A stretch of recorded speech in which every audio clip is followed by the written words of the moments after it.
देश के सभी सम्मानित अभिभावक गण का वरद एजुकेशन परिवार हार्दिक स्वागत करता है, उनका अभिनंदन करता है। हम देश के सभी गार्जियन से आज कुछ इस मंच पर बात करने आए हैं और कुछ उनके ओपिनियन लेने के लिए हम यहाँ पर आए हुए अपनी कुछ बातें रख रहे हैं। हम उन गार्जियन से एक बात कर रहे हैं कि जैसे आज इस कॉम्पिटिटिव एग्ज़ाम्स के दौर पे हम देखते हैं कि एक तरफ बच्चा जो भी कंपटीशन होते हैं आफ्टर 10th से स्टार्ट हो जाते हैं, 10th 12th लेवल पे और ग्रेजुएशन लेवल पे होते हैं, और बच्चा इसको जब भी तैयारी करता है तो आफ्टर ग्रेजुएशन ही वो तैयारी करता है। और इस तैयारी के दौरान जो वो है आपका मैथ्स में, आपका रीजनिंग में और कहीं ना कहीं इंग्लिश में तो सहज महसूस करता ही है, लेकिन एक जो सबसे इम्पॉर्टेंट विषय है वो है जीके या जीएस या जीए। जीए जीए का मतलब होता है जनरल अवेयरनेस। इसमें कहीं भी वो अपने आप को कंफर्ट महसूस नहीं करता है। ये क्यों नहीं करता है? क्योंकि जब इसके सीखने समझने का दौर था क्लास 4 से के बाद जो क्लास 8 तक होता है, शायद उस समय पे ये अपने आप को उस विषयों के प्रति अपनी रुचि नहीं बना पाया, और यही कारण है कि वो इस चीज़ में अपने आप को असहज महसूस कर पाया और जो उसके लिए एक समस्या बन गई।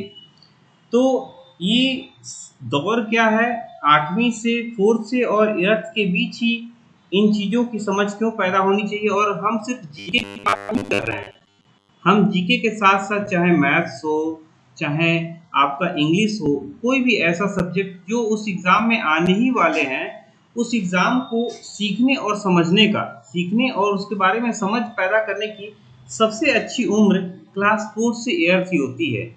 इस जीके में जो पार्ट आते हैं, आपका हिस्ट्री हो गया, आपका पॉलिटी हो गया, आपका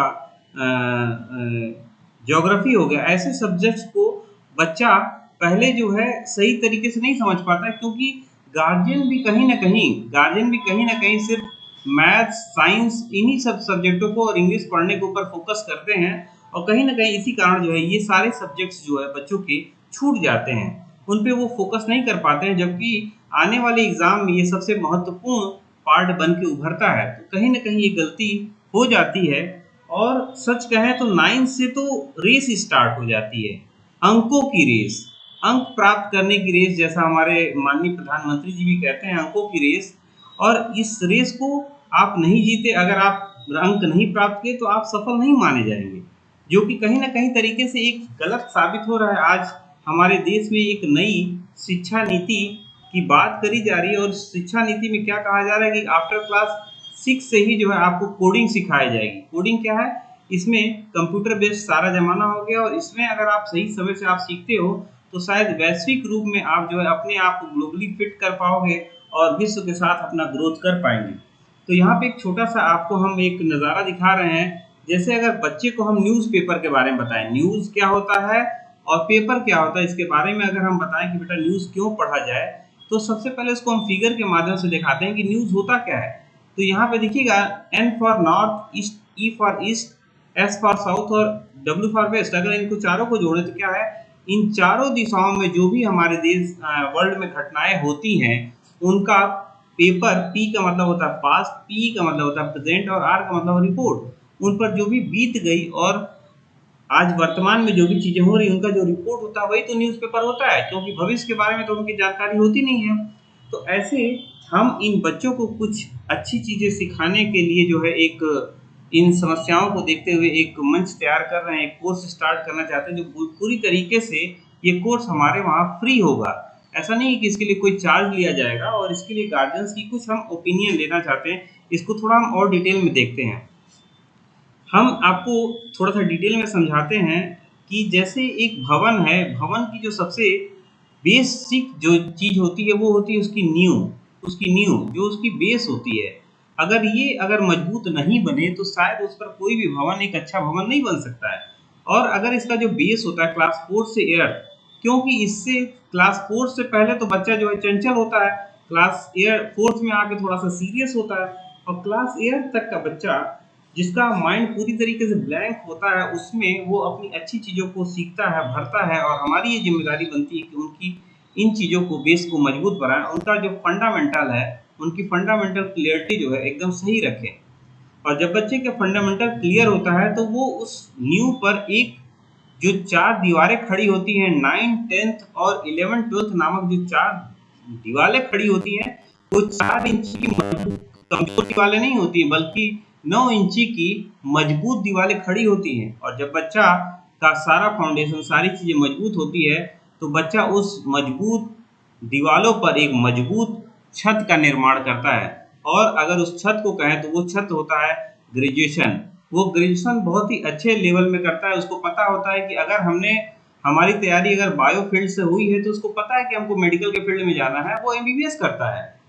और अगर उसे पता है इंजीनियरिंग के फील्ड में जाना है तो वो इंजीनियरिंग करता है। तो उसकी सारी क्लियरिटी होती है और वो अच्छे ढंग से करता है। और जब ये अच्छे ढंग से करता है तो उसका पूरा पिक्चर क्लियर होता है। वो कहीं ना कहीं अपना पोस्ट ग्रेजुएशन खुद के दम पर करता है। खुद के दम पर उसको पता होता है कि हमको एमडी करना है, एमएस करना है, क्या करना है। और जब उसके जीवन के सारे जो क्षण है ये कंप्लीट रूप में अच्छे तरीके से जब जाते हैं तो वो उस भवन की जो डेंटिंग पेंटिंग जो डेकोरेशन होती है वो अपने ही दम पर करता है। यानी कि कहें कि जो भी वो पीएचडी वगैरह करता है, चाहे वो आपका मेडिकल फील्ड में देखा जाए तो अगर वो एमसीएच करता है या डीएम करता है किसी क्षेत्र में, तो वो अपने बिहाफ पर करता है, अपने अनुसार अपनी जिंदगी को बहुत अच्छा संवारता है। तो हमारा कर्तव्य ये है कि उनको जब हमें देखने का जो सही समय है वो क्लास 4 से 8th है। उसके बाद तो बच्चा खुद समझदार होता है। 9th के बाद से तो वो रेस में भागने लगता है, वो अंकों के रेस में दौड़ता है। हमें मैथ में, फिजिक्स में, केमिस्ट्री में हमें क्या मार्क्स लाने इसके पीछे भागता है। लेकिन अब ये दौर चेंज होना चाहिए। तो अब हम अपने कोर्स के बारे में बताते हैं। कोर्स है क्या, ये है क्या। बेसिकली ये कोई शिक्षा का माध्यम नहीं है, हम कुछ सिखाने नहीं जा रहे हैं।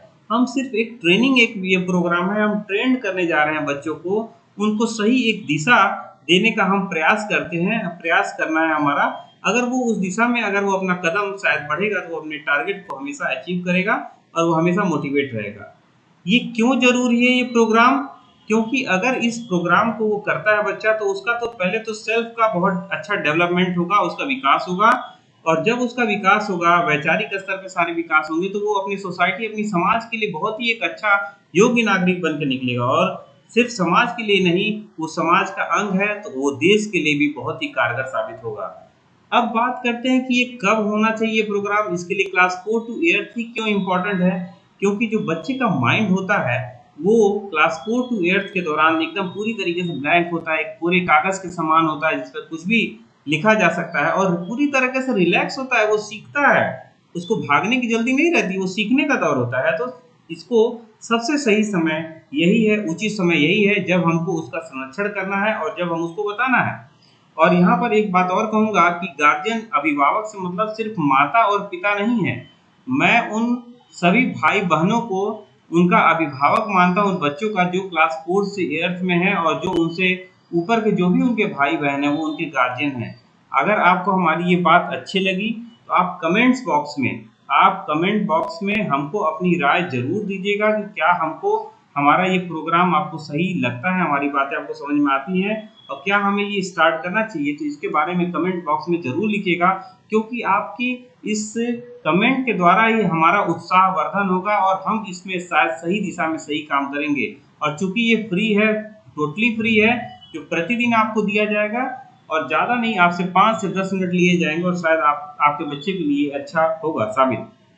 अब ये कैसे करना है तो इसके बारे में ये जानकारी देते कि हम है ना, इसके लिए हमने एक पूरा एक वेल प्रोग्राम डिज़ाइन किया हुआ है और इस पे हम बच्चों को सारे एनिमेशन और अन्य माध्यम से, ड्रॉ के माध्यम से, सारी चीज़ों को नक्शों के माध्यम से हम बताएंगे। इनको हम जो सारी चीज़ें पढ़ाएंगे हम एटलस के माध्यम से हम इन बातों को बताएंगे।